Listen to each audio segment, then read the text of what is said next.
శ్రీ గణేశాయ నమః. నిత్య పూజలో పుష్పాల ప్రాముఖ్యత. పుష్పాలు దేవతలందరికీ కూడా ఎంతో ప్రీతికరమైనవి. అందుకే పూజలో మనం తప్పనిసరిగా పుష్పాలను వినియోగిస్తూ ఉంటాం. పుష్పాల పరిమళం దేవీ దేవతలకు సంతోషం కలిగింపజేస్తుందని పెద్దల మాట. చూడముచ్చట కలిగించే పుష్పాలను భగవంతుడికి సమర్పించడం కన్నుల పండుగ ఉంటుంది. అంతేకాకుండా అవి ఆనందానికి, సంతృప్తికి ప్రతీకగా నిలుస్తాయి. పుష్పాల గురించి మనం కులార్ణవ తంత్రంలో ఇలా పేర్కొన్నారు. పుణ్య సంవర్ధనాచ్చాపి పాపౌఘ పరిహారతః పుష్కలార్థ ప్రధానార్థం పుష్పమిత్యభిధీయతే. పుణ్యాన్ని పెంపొందింపచేసి పాపాన్ని పరిహరించి అనేక ప్రయోజనాలను కలిగిస్తుంది కాబట్టి దాన్ని పుష్పం అంటారు.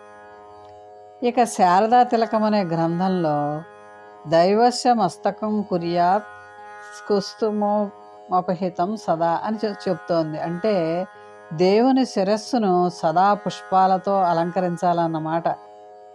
ఇక విష్ణు నారదీయం, ధర్మోత్తర పురాణం ఇలా చెప్తున్నాయి.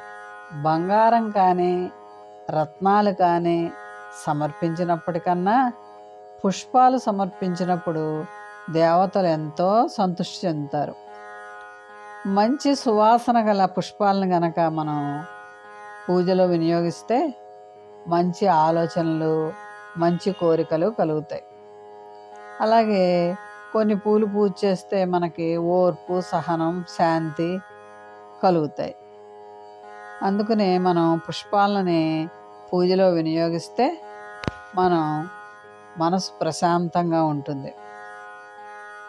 అలాగే మనకి ఆత్మస్థైర్యాన్ని, ధైర్యాన్ని కూడా ఇస్తూ ఉంటాయి. తెల్ల తామరలతో పూజిస్తే భక్తిని ప్రేరేపిస్తుంది.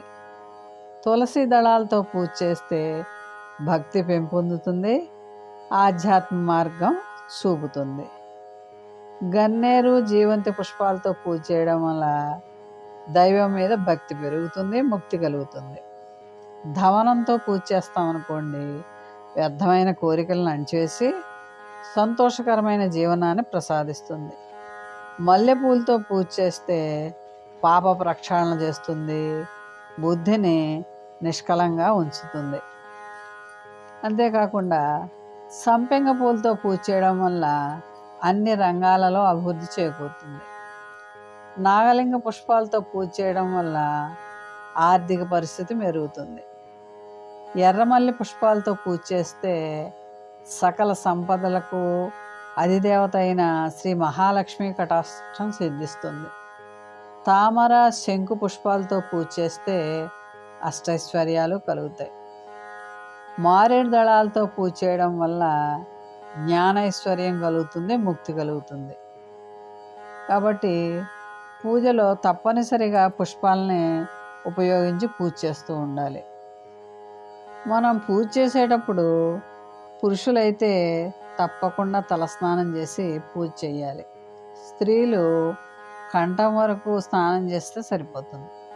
స్నానం చేసిన తర్వాత తడి లేని బట్టలు, పొడి బట్టలు కట్టుకుని నుదుట కుంకుమ ధరించి మనం మన పూజల్ని కొనసాగించాలి.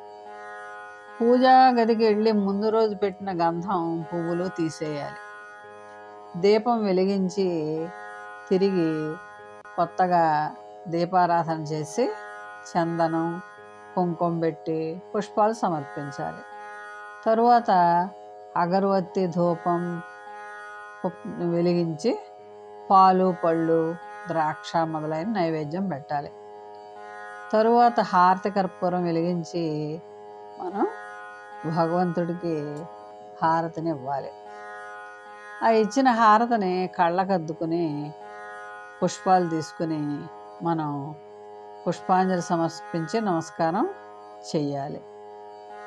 మన ఇంట్లో విగ్రహాలు అంగుష్ట పరిమాణానికి మించి ఉంటే పూజలో మహానివేదన బాగా ఎక్కువగా చేయాల్సి వస్తూ ఉంటుంది. అందువల్ల మనం చిన్న విగ్రహాన్నే మరి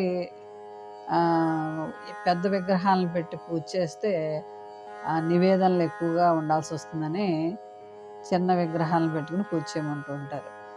నివేదన చేస్తున్నప్పుడు నీళ్లు చల్లి ఒక పుష్పం వేసి నైవేద్యం పెట్టాలి. అప్పుడే అక్కడ ఉన్న దుష్టశక్తులు తొలగి దేవుడికి పవిత్రమైన నివేదన చేసినట్లు అవుతుంది.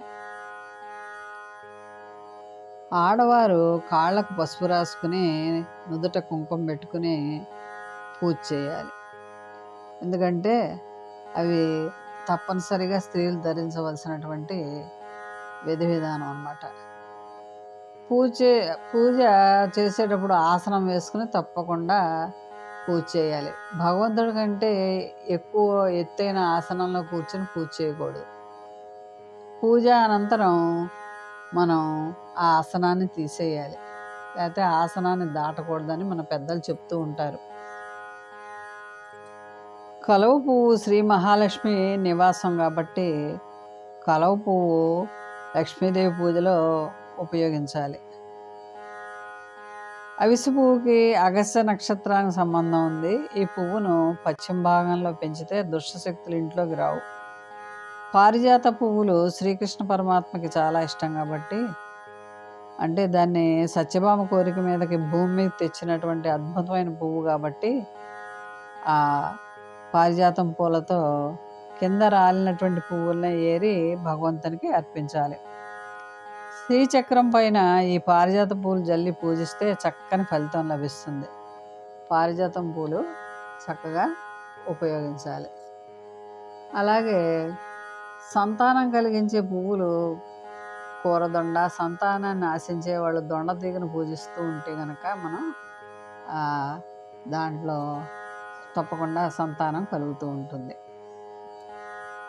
ఇలాగా పువ్వులు పూజలో చాలా ప్రాముఖ్యతని సంతరించుకున్నాయి.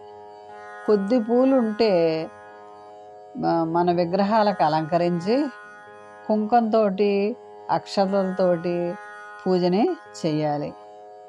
మనం భగవంతుడికి పూజని ప్రతినిత్యం చేసి ఇంట్లో దీపారాధన కనుక చేసినట్లయితే మన ఇంటికి లక్ష్మీ కళ వస్తుందన్నమాట.